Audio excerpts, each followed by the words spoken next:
Dahil sa quarantine, ibili kami ng electric oven tapos i-unbox natin. Si Kim magluluto din ng crinkles. First time niya to, so panoorin nyo.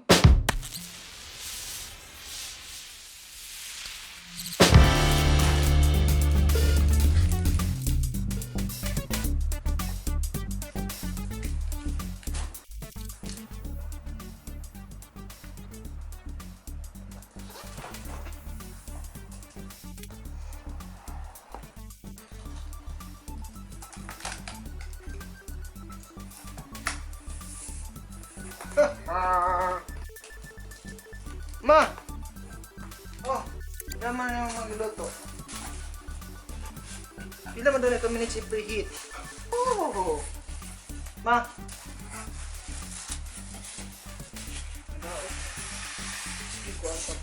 Ang karton pa. Ay!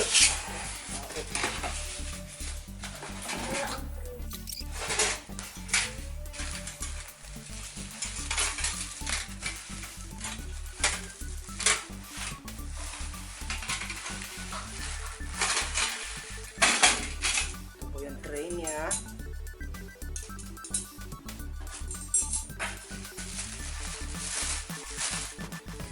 Yeah. Sige. Oh, butang na dre. Hugasin na. Yeah. Yeah.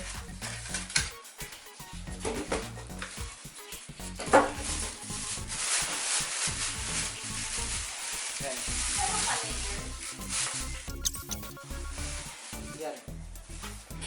Uy, may warranty card. Yan.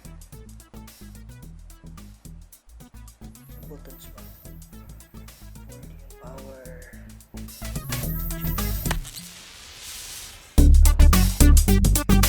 Ready na, Pringles. Hulog. Excited. Tanaw itong manual.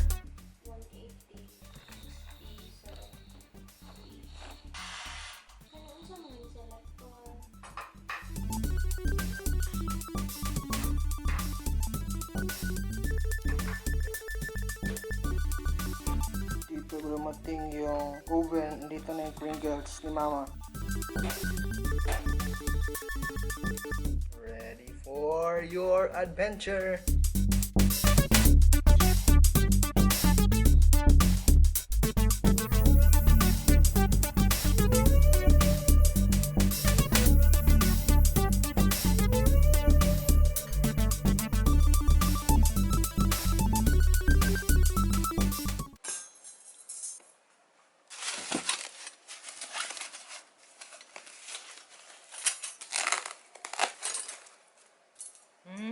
Asa man eh. Isa lang lagi eh. Ay, duha. Mabalaw pero sa manual. Ito. For food which will boil fish, etc. Let's see this. How this one works. Kani maana ni ma. Yan. Works well. Kani. Lock ni dire. Ay, dire. Yan.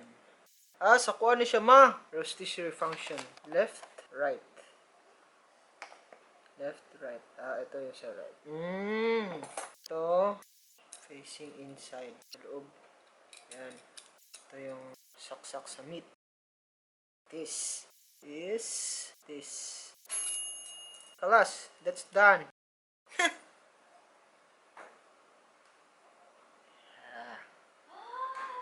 Ay, sama! Sige, open. Oh, luto na. Oh, nagamitan pa ito ni mong kuhan. Try. Init pa na. Butanganan. Yan. First time na makapag-bake. Ni dikit. First time na makapag-bake itong mama. Wow! Kakarating lang. Luto agad. Oh, hawda na yung maoy.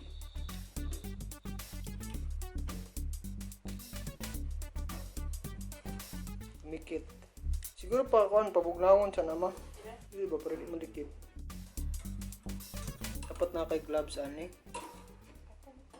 Ring delicious. Delicious. Kasi kulang pa na, ma? Dili. Try it. Tingnan na to. Sarap. How doon na yung maoy? Pringles. Ah. Sprinkles. Sprinkles. Di ko alam yan. Kain lang alam ko.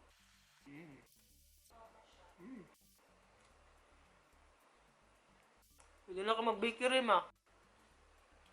Bakery. Cake naman eh, ma. Oh, ready. Kotong kuan. Op, dili. Kana. Sige. Asa na nimo i-place? Dili oh. Lang kay sunod mo ko na siya balik.